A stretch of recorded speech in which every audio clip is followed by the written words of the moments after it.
I'm Anna-Kristin Jeppsen, and I work in the LS1 team, and I do product marketing. And I see that you all found the questions and answer panel, which I told you were gonna have. We can have a question and answer session after. So during the webinar, we can you can enter the questions there, and I will answer them at the end of the webinar. I'm sorry about the delay and my technical issues here.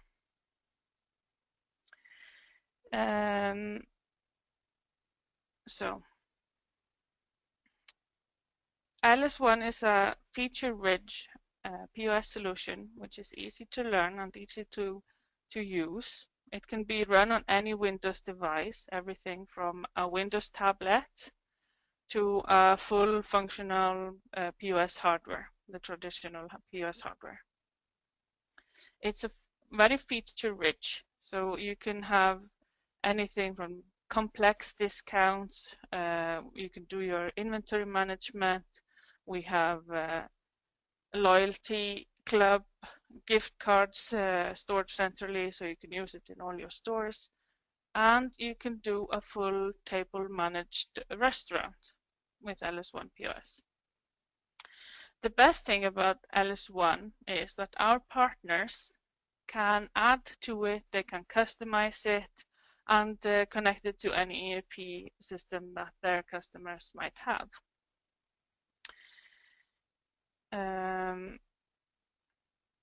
The flexibility of LS1 is that you can run any type of store, everything from a supermarket, we can do restaurants, you can do fashion stores, or you can do any combination of these. So within your supermarket, you could have a restaurant, and within a bookstore, you could have a cafe, and so on. In LS1, the size doesn't matter. We can do anything from one store, one terminal, to a complex multi-store environment. And if we have a look at this image, we have two stores with two POSs each. We have the head office level, and the head office is connected to an ERP solution. And our partners have made connections to SAP, Oracle, Sage, just to name a few. You can run in a subscription-based licenses, or you can have it on premise. We have you can have the data hosted at the store and head office, or you can host the data in the cloud. And if you do so, you're not limited to network uptime, because the POSs can run in offline or online mode. So if they run in offline mode, this means that the POS has their own database and will store all the transactions in the database. But as soon as you have finished one transaction, this transaction will be replicated up to the cloud. And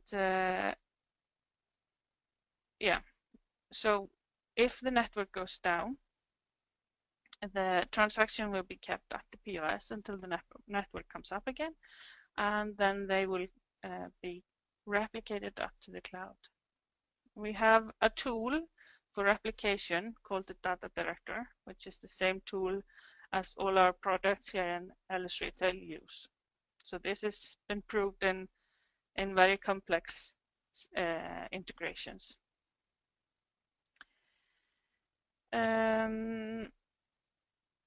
Okay, the LS1 suite consists of two main parts: the POS, which you already have had a quick look at, and the back office we call the Site Manager. So now it's time for the demo, and I will quickly go through the things I had already talked about. So when you come and log into the Site Manager, it usually looks like this. This is our latest release, which we released last month, and the Site Manager got this facelift from previous versions. And what we did, we reorganized the ribbon, the top navigation menu. And now it's organized by category of things you need to do. For an example, for the items, here you can view the items and anything that relates to the item, such as the item hierarchy. We have the promotion and discounts and things like that. Sales, where we have the receipts and statements and or financial reports. We have inventory, where you manage your inventory, do the purchase order receiving and transfers between stores and things like that, and so on. So the categories are customers, users, sites, and so on. We also have the left-hand navigation as it was before, so people can use what they prefer. And we also have this search functionality, which I showed you. So from the search, you can either search for an operation or an object, and the object can be either items, stores, terminals, customer, user, or anything like that. So when I enter the name Tim, I get the customer, and if I enter customer, I get any operation, or if somebody would be called as customer, I would get them also. So you can get anything that includes customer. And from here you can navigate through these operations by double click. And similar, if we go to the POS, I was telling you about the receipt panel on the left hand side, where the items pop in when you sell something, when the transaction is going on. You have the totals box, which sums up the transaction. We have a message box which tells you what you're doing. Each operation in the POS has a message which shows up here. We have an item image box which shows the default image of the item which is being sold. And if an item has multiple images, you can actually view them from here and browse through them. We have the customer box. So here, if you add the customer to the transaction, it will be displayed in this panel. You can have a logo of the store somewhere. And then the button grid. Here we have 3 button grids, and the one with the red button here at the top is a navigational button grid. So it controls the button grid on the right hand side, and the buttons on the right hand side all contain POS operations you use during your transactions. So for example, we have the loyalty related operations together. You can suspend on different suspension types and so on from between here. The blue buttons are item sale buttons. So we can have submenus. So for dairy, here you have item sales buttons for dairy products. And we can do pop-up menus similar to this one. And it's just the one that designs the layout that has to control what they use, what they prefer. And then I'd started talking about how to sell items, and I'd shown you to sell item of a button, and we can sell item by entering the item ID into the barcode or quantity numpad field. You can also scan a barcode into this field and it will be sold. The product will be sold if it can find it.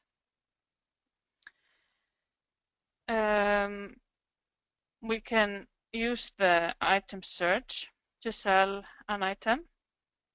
So if I enter the word milk, I can sell items from here, and you can show images from here, and we can have a look at the price of the product from this search panel.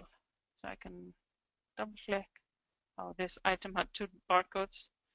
I have to say which one it is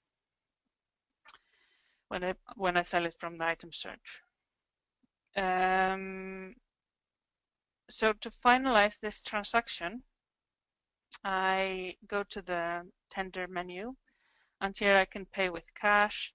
You can create your own payment methods, but we have foreign currency. So if I could do a partial payment with foreign currency, for an example. So the amount due is €3.80. I press the Icelandic krona, and I'm going to pay 500 Icelandic kronas.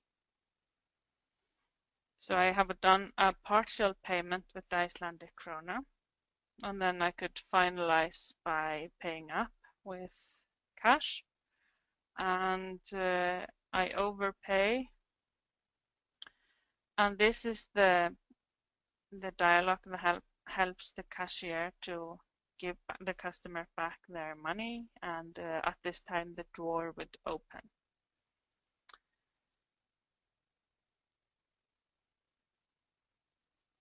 So, and when I finish the transaction, a receipt would be printed at my printer. I have a virtual printer here to show you the receipt.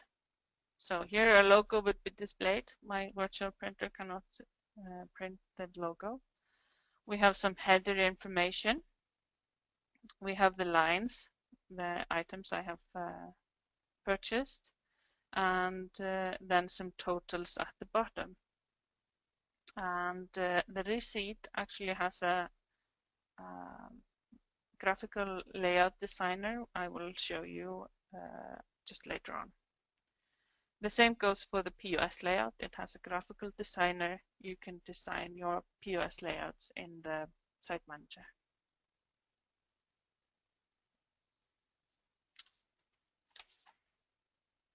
So the POS also has all, retail specific operations. So when you're selling an item, you can enter the quantity either before. So now I've entered the quantity of 2. So next item I sell is sold in quantity 2. I can also sell an item and use the +1, -1 buttons to add or subtract the quantity. We also have the edit item line menu here with the big pencil on. From here we have a traditional set quantity operation. So the line that is selected can be altered. So if I enter the quantity 2 here, the line that was selected is changed to the quantity of 2. We can void items. You can return items, and so on. All these operations, the cashier needs a permission to run them. And the permissions are organized into user groups. So you can organize your permission. Let's go back to the Site Manager. Users. We view the user groups here. This is the administrator group, and you can see the administrator has been granted all the different permissions. If I have a look at the cashier, for an example, they don't have permission to do anything in the Site Manager. So this is both for the Site Manager and for the POS. They're the same users. And I scroll down. When I see the POS permissions, they're grouped into different categories, these permissions. I can see the cashier can do some things. So they've been granted to do item comments, price order, price override, set quantity, and so on. So a normal cashier cannot, for example, return an item or return a transaction. They would need a manager override to do this. So you can create your own user groups, and the users, if I go and open one user, for example, Holly Flynn, she's a shift manager. She's in the shift manager user group. and I can have a look at her permissions. And from here, I can grant her specifically. So she got these, she has here from the user groups, but I can grant her specifically permission to view card types, just for an example. So now she can see the card types in the site manager. A user that does not have all the permissions and log into the site manager, they only see the operations they are allowed to perform. So the site manager can look a whole lot different if you don't have permissions to do everything.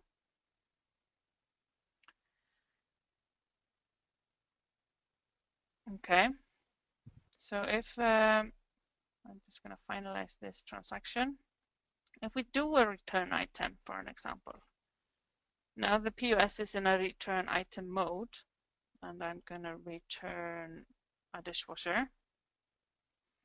This is an info code, and info codes can be or are any type of questions you want the cashier to answer while they're doing the transactions.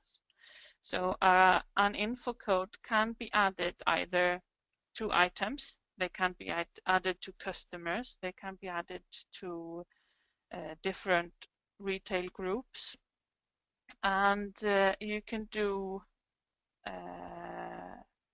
for different functionality in the POS. So for an example, it pops up when I'm returning an item. And it says enter a reason for return. So I'm supposed to ask the customer, why are you returning this item? And I say, well, it's defected and the item has been returned. We have a negative balance at the POS, and we are going to create a credit memo for this balance. So for the negative balance, I can create a credit memo, and the credit memo has been issued and actually printed up at the printer, and I would give the customer the printed voucher, or what you say, credit memo. So if I go to the site manager, sales, I can view the credit memos. And here is the one I just created of 300 euros. Next time this customer comes in, they can use their credit memo to pay for their transaction. So these credit memos or store credits are kept centrally, and so you can use it in any store or any POS, even though they are running offline. Any information that's kept centrally is reached by something we call the site service. So we have a service running in the background which takes care of the credit memos, of the gift cards, and some more operations we need some real-time information on. So if we have a look at the gift cards, for an example, there are different settings on how to create the gift cards. And one of them is, for an example, here I have issue gift certificate. So now I'm supposed to enter the ID of a gift card. So this could be a number on a MSR card. If you have plastic cards, I could scan this card here. Or you can enter a name or person ID or anything like that. And I'm just going to enter any number. We can also, there is a setting for this, you can create the gift cards previously and say, okay, this gift card number 1 has the amount of 100. Then you only have to scan the gift card to be able to sell it. Or you can have a number sequence. So you just create a new gift card, tell the amount of the gift card, and it will be created with the next in line number. So if you're printing gift cards, this could come in handy. So here I enter both 100 euros gift card and the ID of the gift card is 1234. I pay for the gift card, and it should be issued in the Site Manager. So I go to the Site Manager, view gift cards. I have a list of gift cards which were created previously, and I have my gift card of 100. And to use a gift card, I just sell some products and pay with my gift card. 1, 2, 3, 4. Get the balance. It's 100, and the amount is only 450. And my gift cards was refillable. I need to go out and open again. Sorry. It was refillable, which means it won't issue a new gift card for me, but I can use the same gift card until the balance has finished. Okay, let's now have a look at the items. So this is the item list. And before I showed you a little bit that when you didn't hear me, that is, I showed the filtering of this item list. So you can enter, you can search by description, you can search for a variant, you can search for all items in a retail group, and so on. So for an example, if I search for items in soft drink, I get all the items in this retail group. And the hierarchy of the items, we have items in groups, groups in departments, and departments in divisions. So this is the hierarchy of the item, and we can use the hierarchy for reporting functionality. We can add discount to groups or departments, and yeah, so on. We also have something called special groups. So if you want to create a group of items, for an example, all items that are of same brand, you can select both shoes from the shoe retail groups and t-shirts from another retail group, and so on. And then you could do a brand specific discount or promotion. To open an item, I can double click it or use the buttons on below here. So I would double click the item, and here we have all the operations for an item. And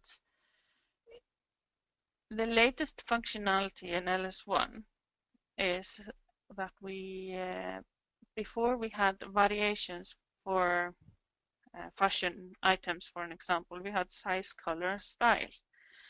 And you could create your own size, color, and style groups and add these to your items.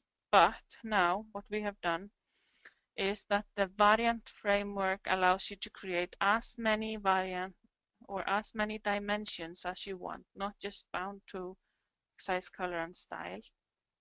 And you add attributes to your dimensions, and from there you create your variant items.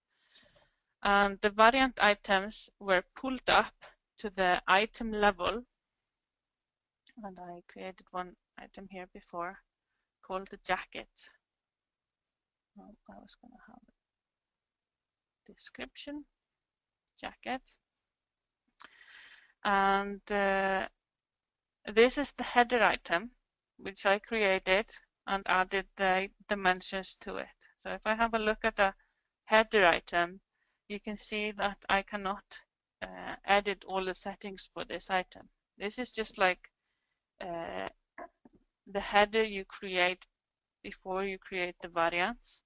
So this is where I added my different dimensions, and each dimension have these attributes.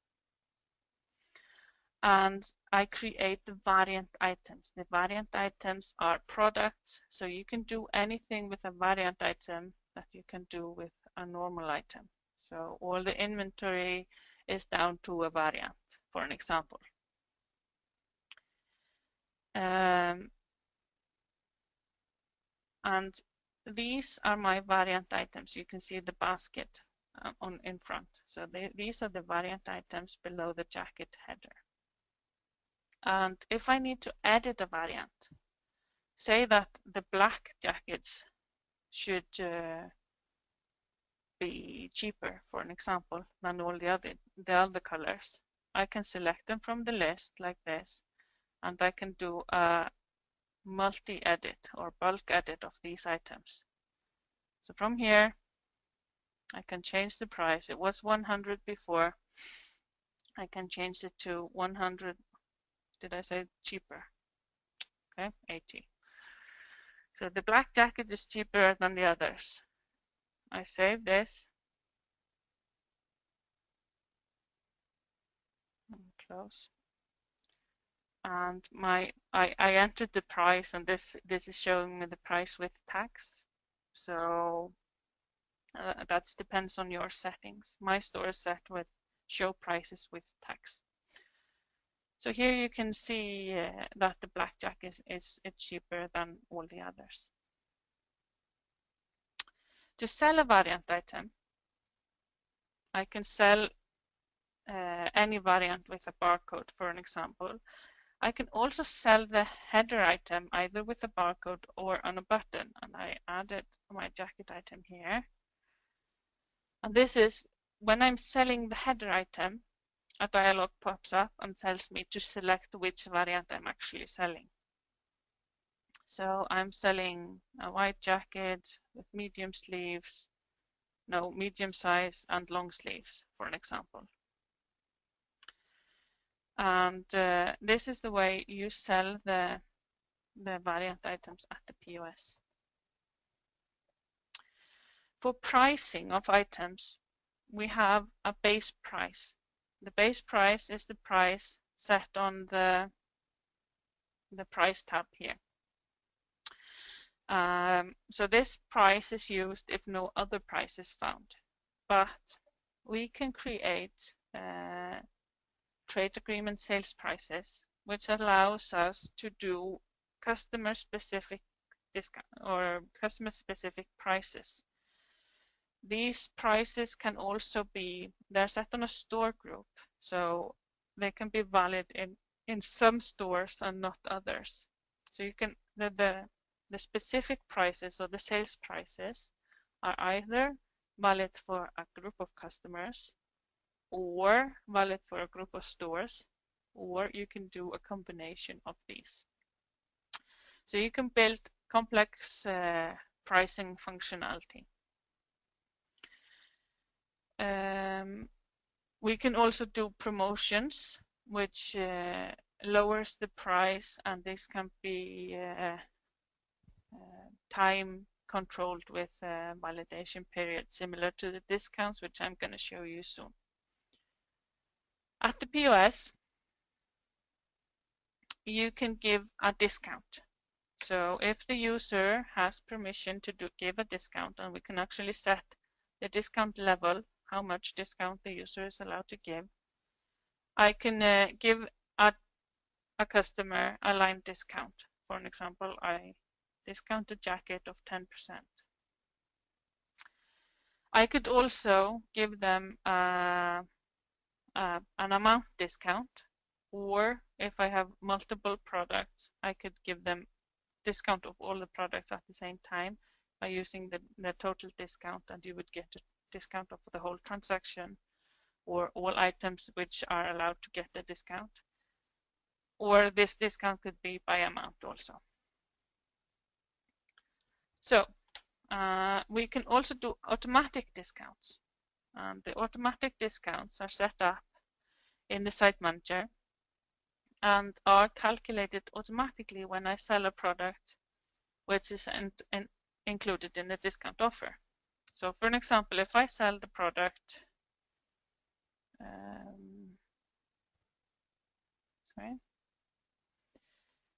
like this, I'm sorry, was not the correct product. I'm gonna sell this product. Floral blouse.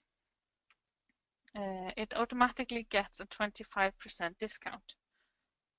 This discount was set up in the POS, no, in the site manager. Discount offers, Tim and Wear 25% off is an enabled discount, and it includes 2 products. I sold one of these and it got the 25% discount automatically.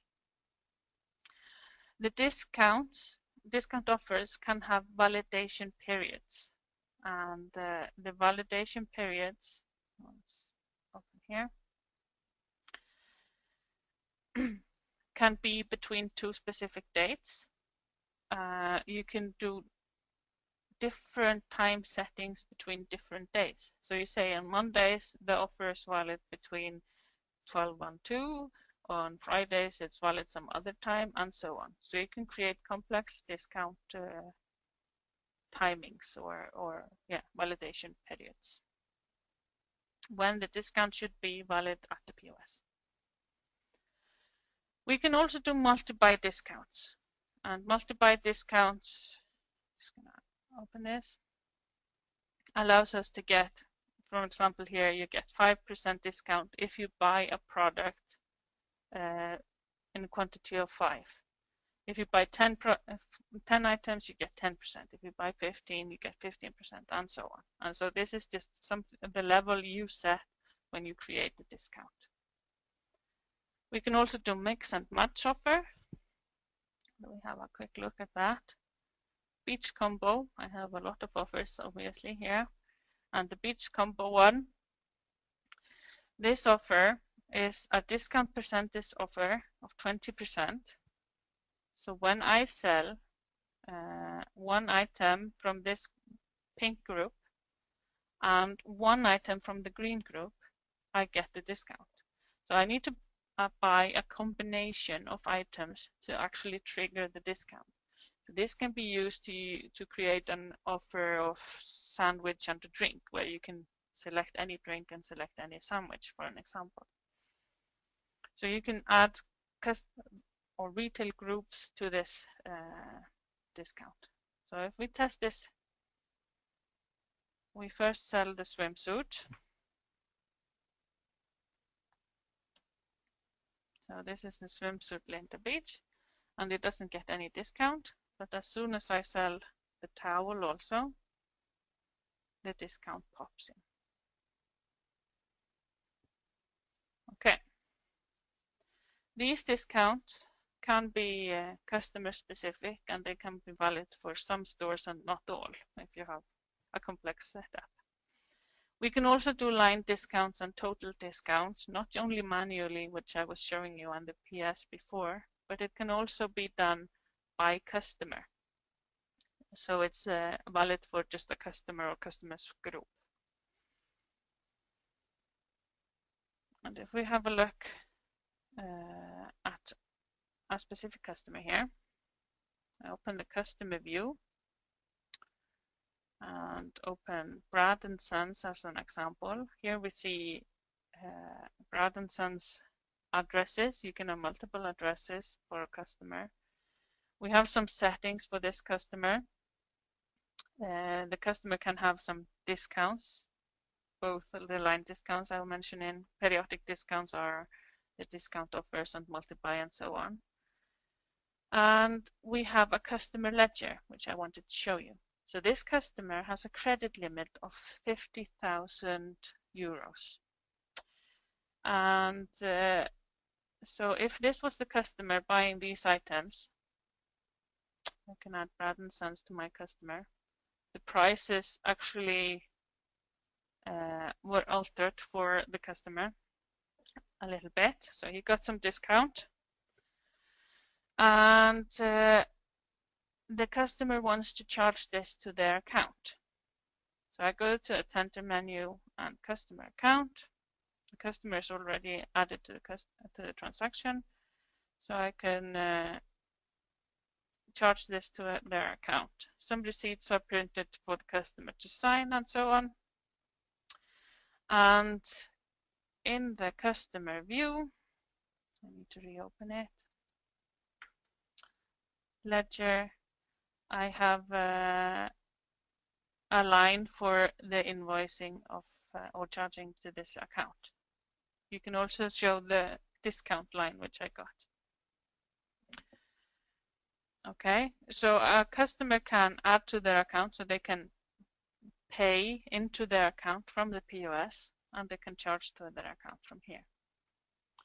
For the loyalty, a customer can have a loyalty card, and the loyalty is set up in schemes. So here I have 2 different loyalty scheme, and a loyalty card includes 1 scheme. So if I get a gold membership loyalty card, these are the rules on how I get points for my loyalty card. So for an example, if I buy a food item, I get 1 loyalty point per €2 I spent. If I buy non-food items, I get 1 loyalty point per €1 I spent. And for payment or using the points as tender, I can use 10 points to pay an amount of €1. So you can set up any schemes like this, either by retail department or down to retail groups or specific items. And the points can be used as tender, or they can also buy a discount of items. So you can use your points and get a discount of your transaction. So a loyalty card is just added to a customer. So if we go add customer to a loyalty card, we have a loyalty card which I scan. And I do a quick customer search. I hope I entered the correct. Now that these 2 have been connected. So if I do a loyalty request, I can scan the card number.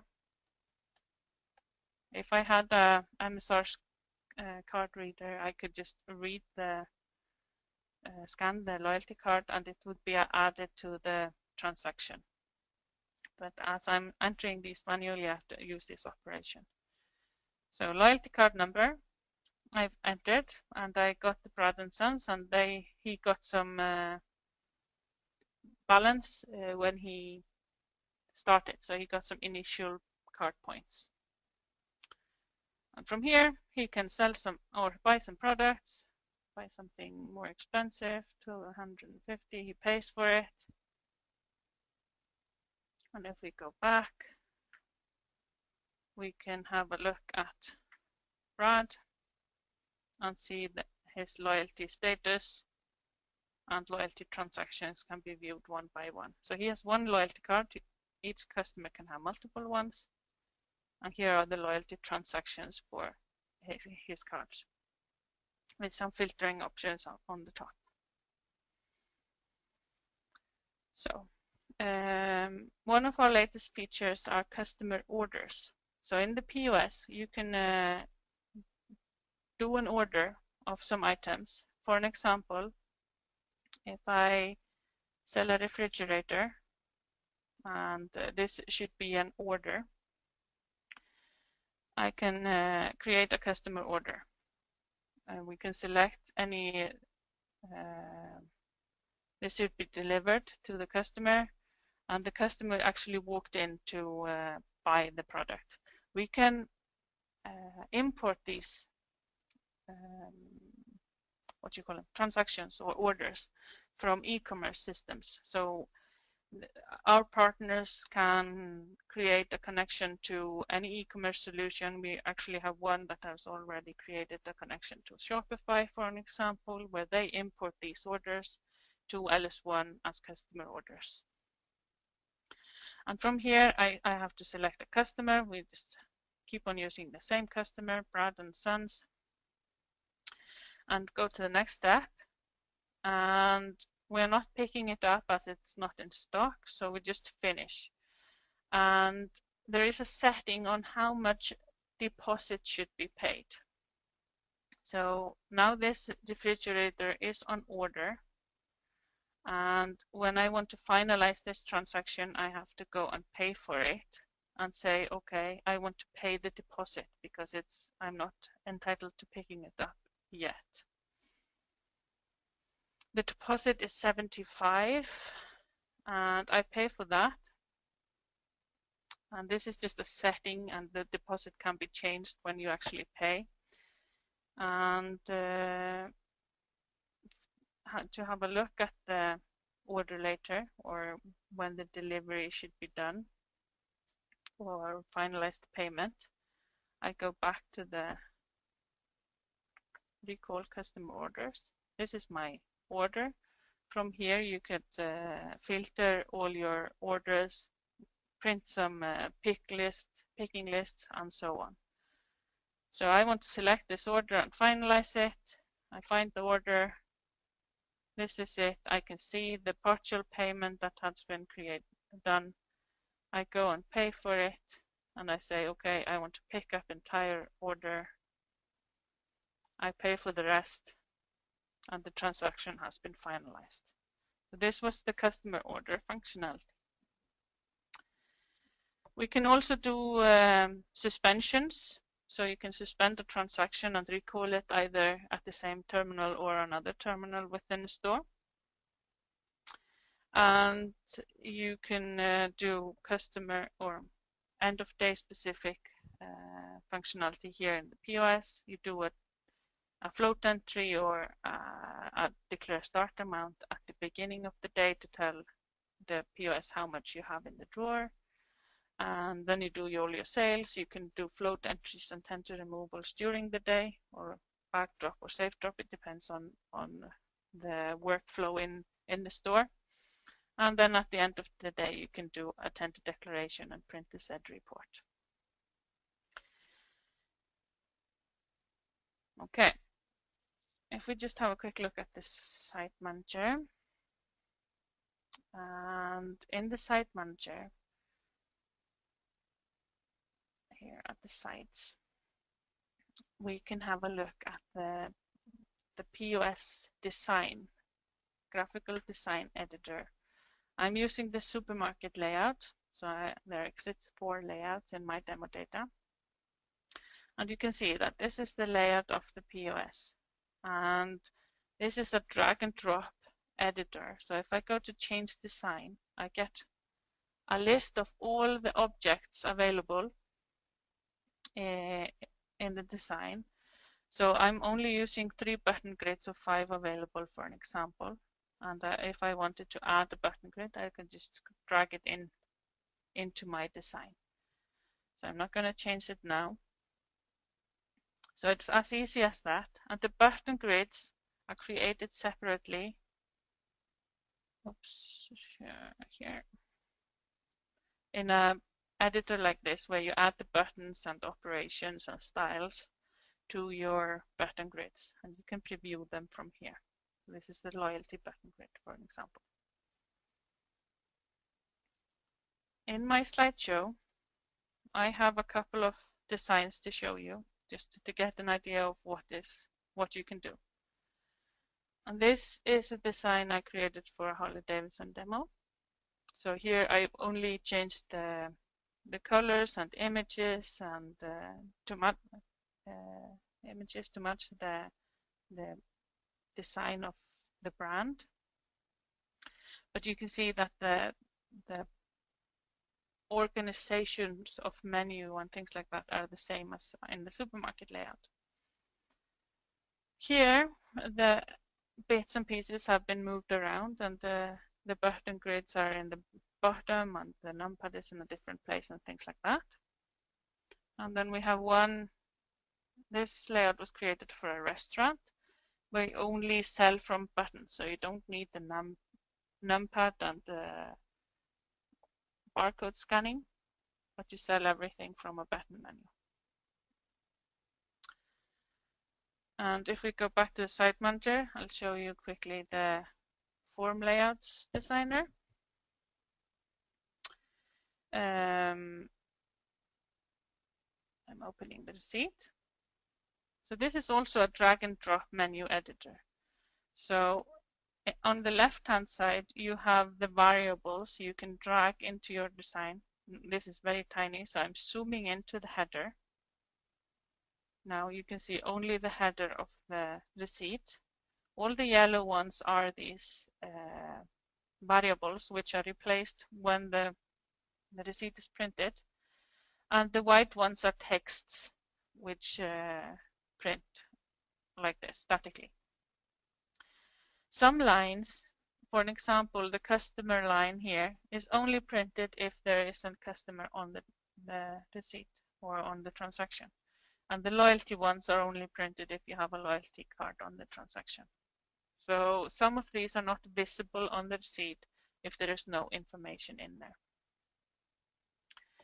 And the similar, you can add to the lines. This is one item line and all the information that could possibly be printed for an item.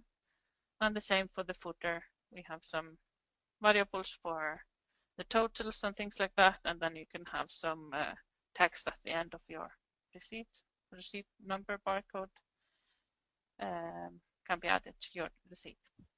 So this is the way to set up any printable form in LS1.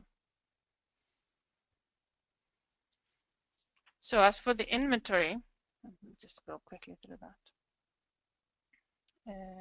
You do your purchase orders at the POS. So we can create new purchase order by adding items one by one to your purchase order. We can copy old purchase orders. If you're ordering the same items in the same quantity week by week, you can just copy your previous week order. And we can also generate from purchase worksheets, which I'm going to show you. So what we have is replenishment functionality. So if I go to the item, I'm going to search for the same retail group as I did before, the soft drink one. These are all my soft drink items.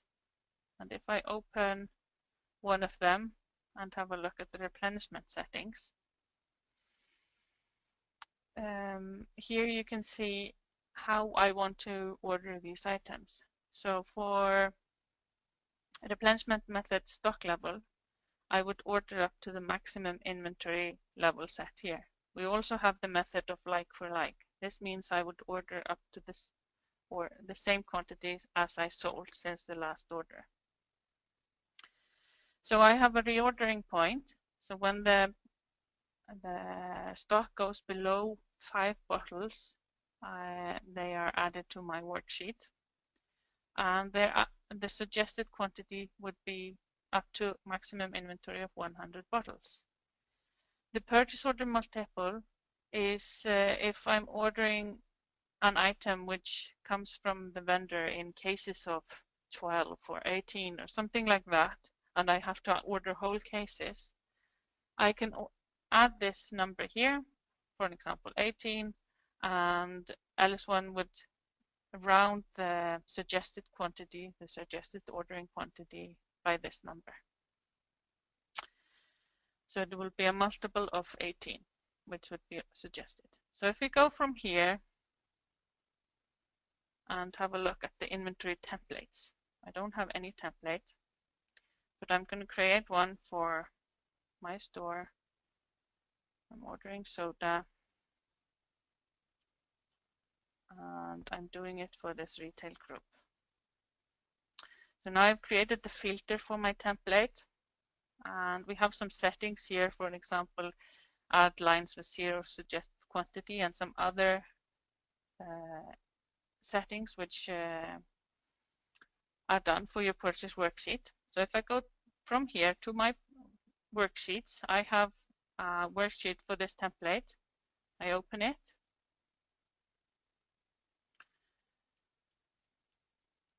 And I don't know why it's not ordering anything for me. I probably already have ordered. I'm sorry. So I'm going to change my template to add lines with 0 suggested quantity. Sorry. I thought I didn't have anything in stock, but I obviously do. So now I have the items. And I didn't get any line before because I actually have inventory on hand is 100. I obviously performed this task once before in this database, and I haven't sold anything since for this store. So if I wanted to order something now, I could create or change each line. So I say, even though I have 100, I want to order 100 bottles. These are empty bottles though. Okay. And if I generate or post this worksheet, I should get a purchase order with my bottle because I still want to order the bottle. So I post this worksheet, and from here I get a purchase order with these 100 bottles. All the others had suggested quantity of 0, so I'm not ordering those. I'm only ordering the ones I changed. And from here, this has now been ordered. I can print the. Oh, sorry, I didn't have the latest. I can print this receipt or save it as PDF and send it, and then I can do the goods receiving document from here.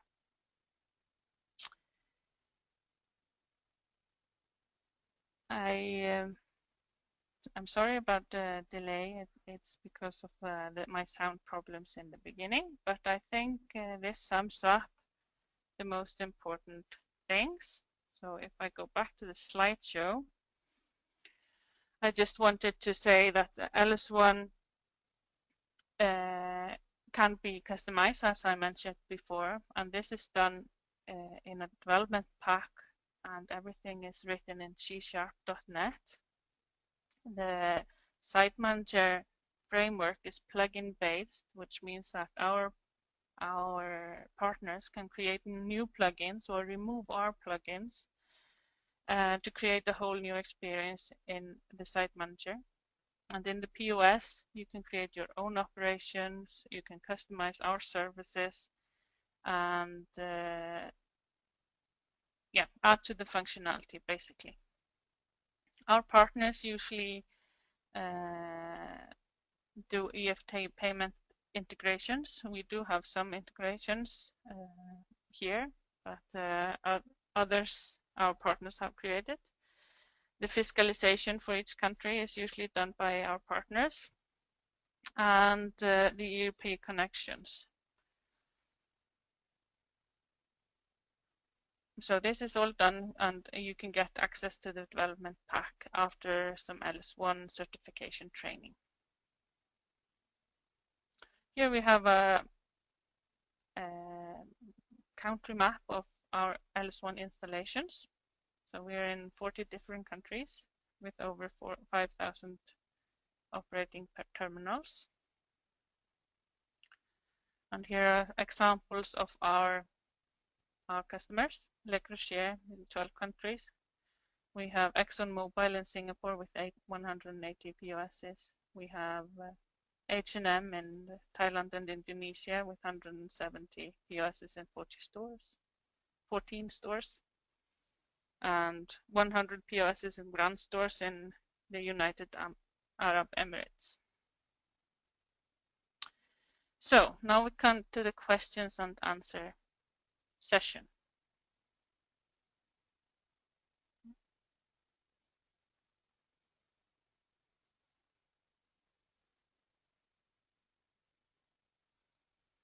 So the questions are,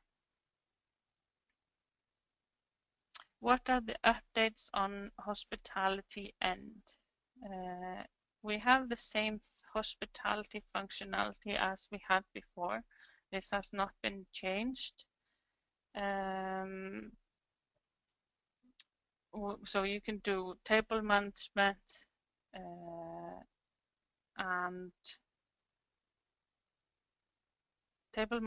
and you can do printing in the kitchen. We can do split bill and table transfers.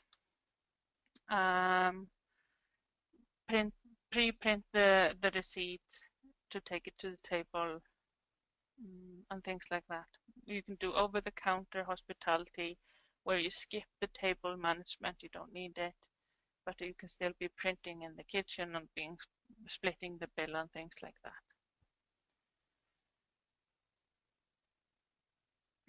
Next question. Has there been any update on recipe management? LS1 does not contain recipe management, no. So there's no update on this and has not been added to LS1. Next question. Is language localization possible on the GUI and printouts? Yes.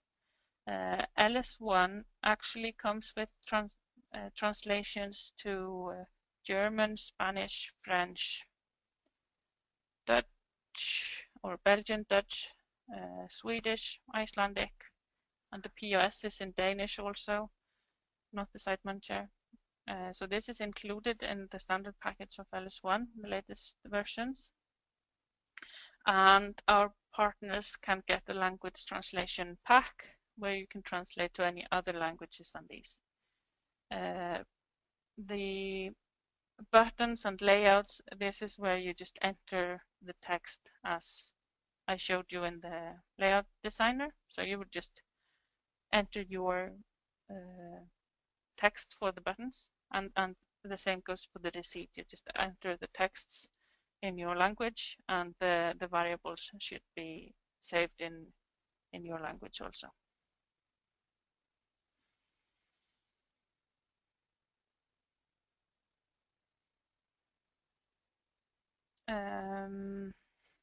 Next question. Excel exports available. Good. You can export all items to Excel, yes, and you can edit the Excel sheet and import it again if you want to manage your item in that way. We do have item import, and you can import your items from Excel, and your retail groups and departments. You can import vendors and you can import customers. This is all done in the Excel import. Now we can also import and export stock documents. So you can export a stock document of all the items, edit it, and then import it again.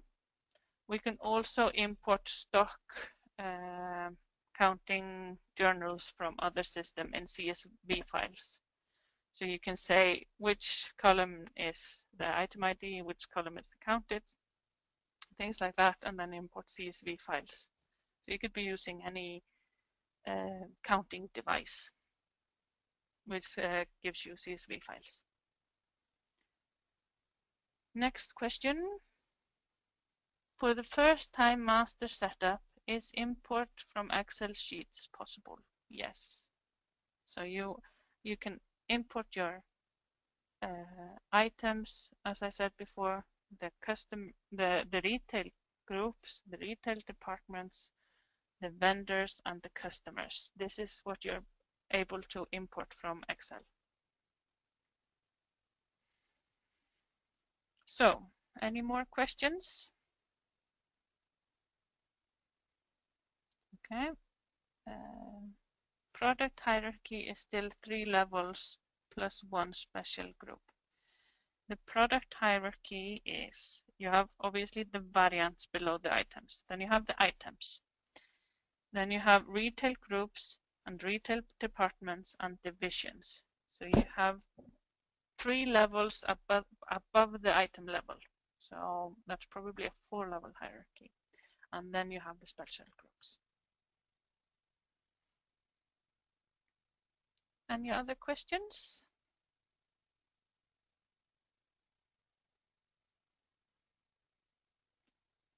Weighing SACL integration possible. You can weighing scale integration possible. Thank you.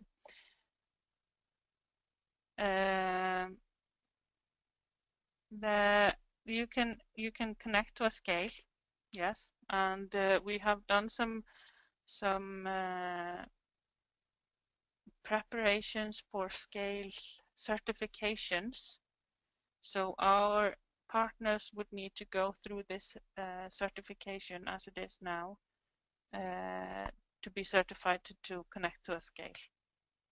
But we have done all the requirements for the scale integration here in Europe at least. So this is something that we would need to have a look at together for other markets, I guess. Any other questions? If not, I just want to thank you and apologize for the problems in the beginning. That was totally my fault. And if you need me, you can send any further questions to anna@ellisretail.com. So please be in touch. Thank you.